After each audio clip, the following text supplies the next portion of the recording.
We're talking about one of my absolute favorite composers. And wait, I hear some of our listeners trying to log off right now. Don't. On the Dallas Opera Network, you're listening to Opera Box Score. Let's get ready to rumble! Wherever you are, however you're listening, this is America's talk radio show about opera. This is Opera Box Score. I'm George Cederquist, joined this week by Oliver Camacho and Weston Williams. All right, we induct today's birthday boy into the OBS Hall of Fame. Now, let's see if you can guess who. Here's a hint. He's an American composer. He's an American composer. He's an American composer. Okay, enough of that. And in the 2-minute drill, Zubin Mehta unloads some of his shares of Tesla stock so that the Zubin Mehta Hall can have an endowment. I'm pretty sure I read that correctly.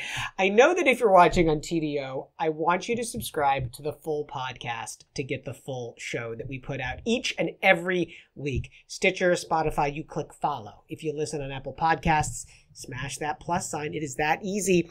You know what else is easy? Email us your hot takes at operaboxscore@gmail.com. You can send us a voice memo if you want to get your voice on the show. All you do is drop us a line or a voice memo. You get an OBS beer coaster. You get an OBS lapel pin just for sharing your hot takes. Oliver Camacho, the Australian Open is in the books. I feel like we need a special sound effect here for Goat Alert.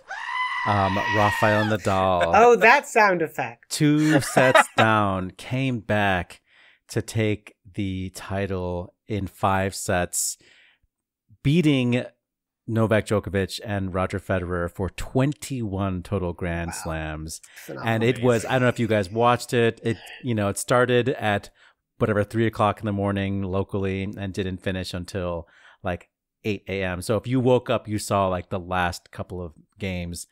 I watched the whole thing on delay, and I just thought, okay, for sure, Rafael Nadal is he's going down, I'm impressed you watched the whole thing. I did. I watched the whole thing. And I mean, I watched it on delay, but I'm not a huge Nadal fan, but you have to give it to him, especially after being 2 sets down. And he's 35 years old. And I'm not kidding. He probably sweated 8 pounds of water. I'm not joking. minimum 8 pounds of water. 5 hours. I mean, that's comparable to an opera by 5 hours someone. and like 15 minutes or something like that. Yeah. And also congratulations to Ash Barty, who is the first Australian woman to win the Australian Open on her home turf since ... I don't know the stat, but it was a big weekend for a tournament that started in scandal. It ended with lots of great stories. Weston on the beach. What a way to close the Australian Open. So weird. We're opening a new chapter here in Chicago. Was that a joke? I'm sorry. I have no idea what Weston is doing right now. Oh, but he says open, close. It's it's an open, close joke. Yeah. You got it. You got it. So dreadful. Yeah. There's a new chapter. There's a new book here in Chicago. Matt Aberfluss takes over as head coach of the Bears. Dallas listeners, you will know him, of course, as a linebackers coach for the Cowboys for a number of years in the 2010s. Here's what strikes me about Aberfluss, and this is the relationship to opera, is that from his very first coaching job to the Bears hire was 30 years. It was 30 years of work. And if that doesn't sound like the path that an opera director has to take or other people in the opera business, 30 years of nonstop work, I do not see a better parallel. We will see how he does running the insane Verismo opera that is the Chicago Bears. We're going to get to it right now. Let's talk some opera. And now, ladies and gentlemen, this is OBS Hall of Famer, our enthusiastic yet humble salute to a distinguished opera artist who has gone above and beyond to contribute greatly, distinctively, and with grand significance to the art and honor of opera. All right, we're doing another Hall of Fame, and if you were listening to George's hint earlier or have probably looked at the title of this episode, you might have figured it out. We're talking about one of my absolute favorite composers, Philip Glass. And wait, I hear some of our listeners trying to log off right now. Don't. My goal right now is to take this segment to get you to learn how to listen to Philip Glass, learn how to appreciate him, and also, while I'm at it, to get George to appreciate him as well, which I know might be a little easier said than done, but I'm going to do my best. So he was born when the day we're recording this, January 31st, is his 85th birthday. Can you believe that? That's wild to me. He was born January 31st in 1937, and I thought today was the perfect day to induct him into the Hall of Fame. So, first and foremost, Philip Glass is a divisive composer. Republicans love him and Democrats hate him. That's what you mean? Yeah, who knows? I mean, you either love Philip Glass or you love Stockhausen or you're a normal person. Those are your three options. I remember hearing a lot of his music in my youth. And I was honestly with a lot of the naysayers. You know, his music is very repetitive, to say the least. If you break down the formula for Philip Glass, it's a couple of things. You've got the arpeggios, of course. Doodly doodly doodly doodly doodly doodly. You have 3x2 polyrhythms, which, you know, the da da da da da da da da next to da da da da da da. The rhythms are similar. The chords are similar. It's all tonal. You're not even getting any of like that late harmonic sort of like nastiness that you get with some of like, you know, like a Berg or a Schrecker or something like that. And it can be very repetitive, especially if you're not used to listening to him. But he is very much the most important composer, probably a living composer at this point, and he has been for quite a while now. And so at the very least, I think you should try to give him a chance, George. Although I will say, there's a quote by Philip Glass himself that it was in the documentary called Glass, A Portrait of Philip in 12 Parts, which is very fun.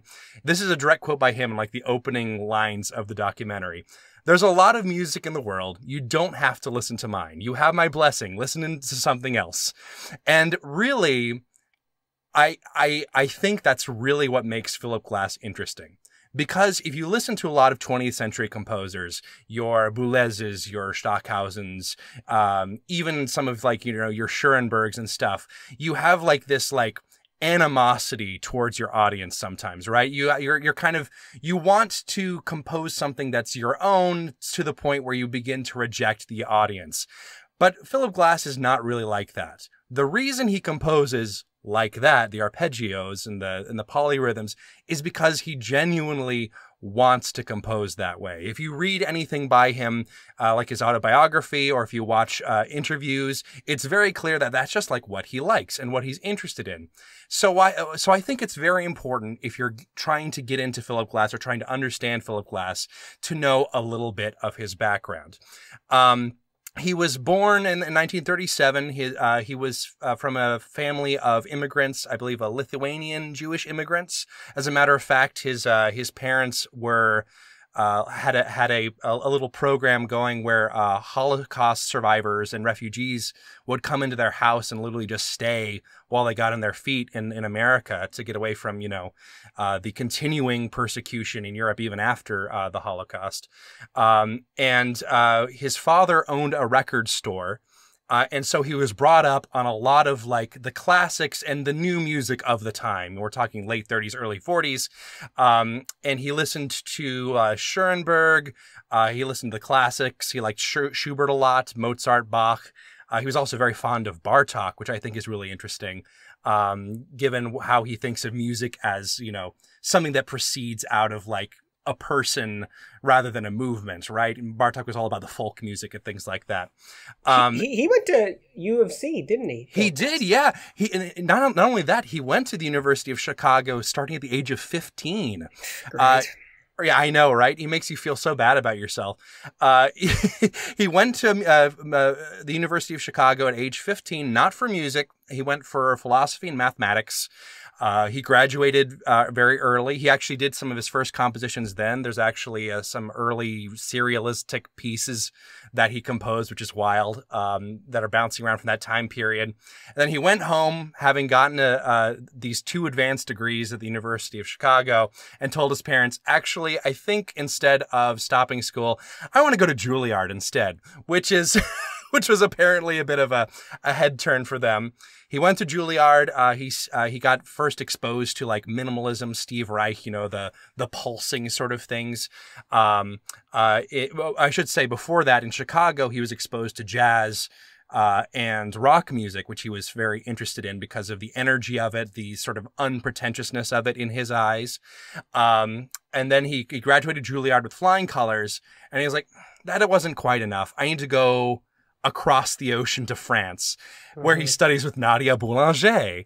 Who didn't study with Nadia Boulanger? Well, it's true, but the interesting thing about Philip Glass is that he didn't actually study as a composition student. He was just, he wasn't able to like join the composition program for various reasons. I think there was money problems. So he just like did like general music lessons with her. And he found out later that Nadia actually had a very high opinion of him. She actually wrote at some point, unbeknownst to him, that she thought that Philip would do something very important and very big in music one day. And she was absolutely right. So that's where the French influence in his libretti and his writing comes from. Yeah, sometimes literally, some of his later operas he actually wrote in French, which is interesting.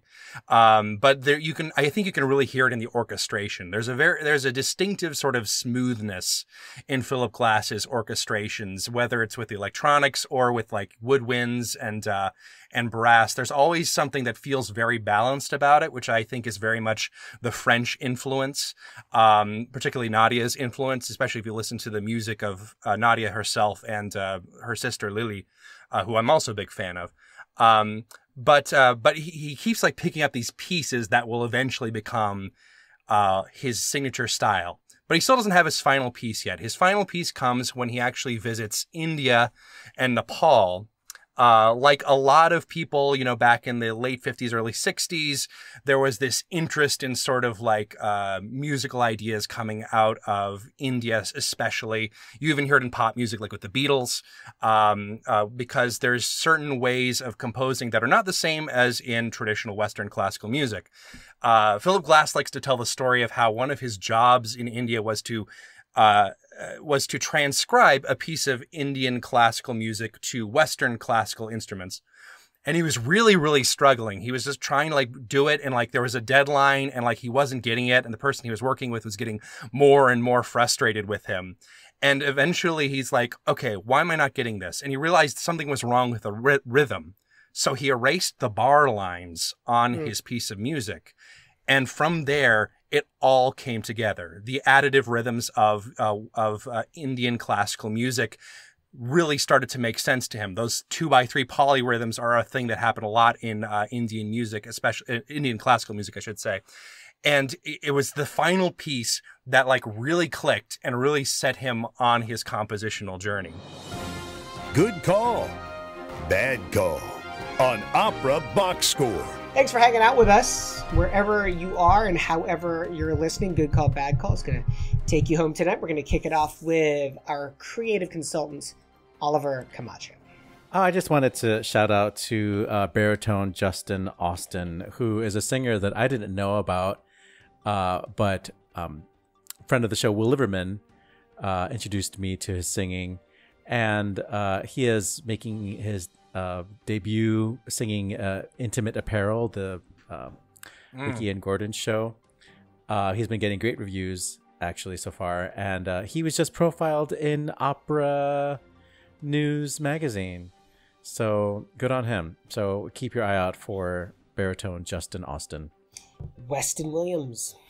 Well, I want to do a little hashtag TBT, not to be confused with hashtag Tibaldi 100.